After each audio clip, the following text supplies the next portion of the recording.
आगे बढ़ते हैं। सिंध के 15 अजला में बल्दियाती इंतखाबात की रीपोलिंग नताइज आने का सिलसिला जारी है। मुतादिद पोलिंग स्टेशन पर हंगामा आराई और धांधली की शिकायत देखने में आई। अब यूसी 35 के polling station government training college के बाहर हंगामा आराई। पीपल्स पार्टी और पीटीआई के कारकुनान की एक दूसरे के खिलाफ शदीद नारेबाजी। मुश्तइल अफराद ने फायरिंग भी की।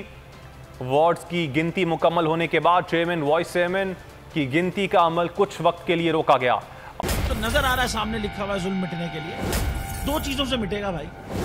एक अदल की कुर्सी पे जो लोग बैठते हैं ना, वो अदल के हिसाब से फैसले करने लगे।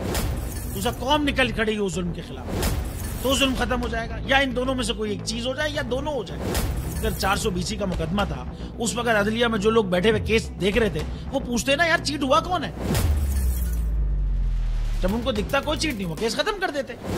तो जालिम जुल्म कर ही नहीं पाता। 9 जजेस ने नोट बिफोर किया मेरे केस को यार, 1.5 साल चला।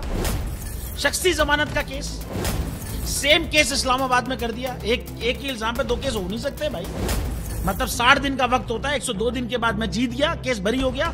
102 दिन के बाद अपील फाइल की, एक्सेप्ट कर ली। नहीं करते ना एक्सेप्ट, खत्म हो जाता ना जुल्म यार।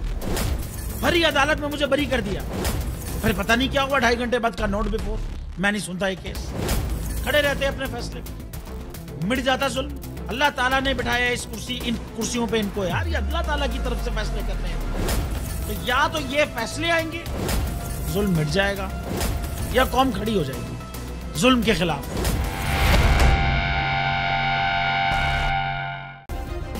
सब्सक्राइब करें और बेल दबाएं ताकि कोई खबर रह न जाए।